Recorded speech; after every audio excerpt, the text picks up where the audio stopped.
राजधानी भोपाल में राजभवन में कर्मयोगी बने विषय पर एक दिवसीय कार्यशाला का आयोजन किया गया। राज्यपाल मंगूभाई पटेल और सीएम डॉक्टर मोहन यादव ने कार्यशाला का शुभारंभ किया। उच्च शिक्षा मंत्री इंदर सिंह परमार भी कार्यशाला में शामिल हुए। कार्यशाला का उद्देश्य प्राचीन ज्ञान और आधुनिक नेतृत्व विधाओं के साथ संयोजित कर उपयोग करने का प्रशिक्षण देना है। साथ ही शैक्षणिक संस्थानों में कर्मयोग के सिद्धांतों के समावेश, विकास, सेवा का वातावरण बनाकर सकारात्मक बदलाव लाना है। कार्यशाला में मध्य प्रदेश के सभी सरकारी और निजी विश्वविद्यालयों के कुलगुरु, कुल सचिव, पीएम एक्सीलेंस और स्वशासी कॉलेज के प्राचार्य सहित विभिन्न संकायों के प्राध्यापक भी शामिल हुए।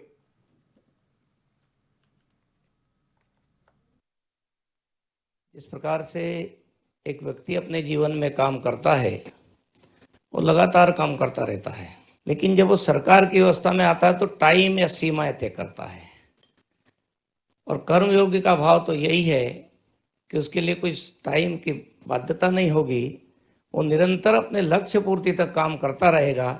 इस भाव का जागरण मिशन कर्मयोगी के द्वारा देश में बने, प्रदेश में बने। और मैं समझता हूँ कि हमारे यहाँ सभी शिक्षाविद यहाँ पर आज बैठे हैं, इसको अपने अपने संस्थानों में एक मिशन के रूप में, मिशन मोड पर काम प्रारंभ करेंगे तो मैं समझता हूँ कि दूसरे विभाग के अधिकारी, कर्मचारी भी प्रेरणा लेकर के मध्य प्रदेश में एक माहौल बनाएंगे कि ध्येय के साथ आगे बढ़ना, निरंतर आगे बढ़ना, जितने अपने पास क्षमता और योग्यता है उसको और आगे विकसित करना और उसके माध्यम से दूसरे लोगों के लिए भी सब कुछ सर्वश्रेष्ठ देने की कोशिश करना।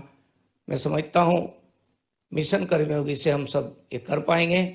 5000 साल पहले भगवान मध्य प्रदेश की धरती पर आकर के यहाँ शिक्षा दीक्षा ग्रहण करके कर्मवाद की जो शिक्षा उन्हें दी है, आज वो हमारे बीच पुनः ऐसा लग रहा है कि उनकी आत्मा हमारे बीच आ गई भगवान कृष्ण की, जिसके भाव के लिए हम यहाँ मौजूद हैं। गीता में बात समझाने का प्रयास किया कि कर्म, अकर्म और विकर्म।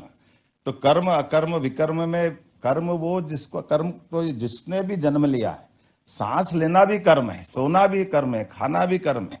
अब ये कभी कभी नादान लोग बोलते हैं कर्मण्येवाधिकारस्ते मा फलेषु कदाचन, ये जो कर्म करो और फल की इच्छा मत करो, तो ऐसा कर्म ही क्यों करो।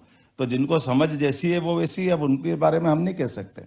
अब हम अपने कुछ भी काम करें और हम भगवान पर दोष देंगे कि भगवान को लगता है, भगवान को नहीं लगता है, भगवान को लग भी नहीं सकता है। ये उसी प्रकार से है, वो हमारे अपने सारे जो भी कर्म अकर्म, जो भी अपने हमारे अपनी आचरण के आधार पर की जाने वाली गतिविधि से नवीन बातों को अपनाते हुए अच्छी बातों की तरफ प्रेरित करना और खराब बातों को छोड़ते जाना। इसलिए सनातन का भाव हमारे बीच में आता है और वो सनातन का भाव हमको लगातार चिरंतन रूप से आगे बढ़ाता है। कर्मयोग पथ के अभ्यासी को शुरू में परिणामों की चिंता, समाज की अपेक्षाएं, मान्यताएं और दैनिक जीवन की व्यस्तताओं में समय की कमी आदि चुनौतियों का सामना करना पड़ता है।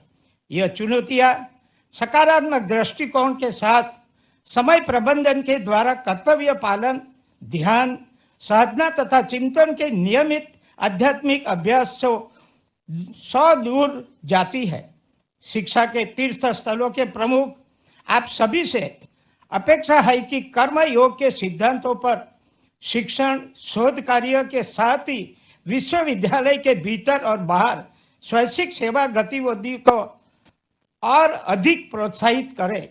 व्यक्तिगत व्यवसायिक जीवन में स्थिर भाव से कार्य संस्कृति के द्वारा शैक्षणिक समुदाय के भीतर करुणा, सहानुभूति और परस्पर सहयोग की मजबूत बनाए।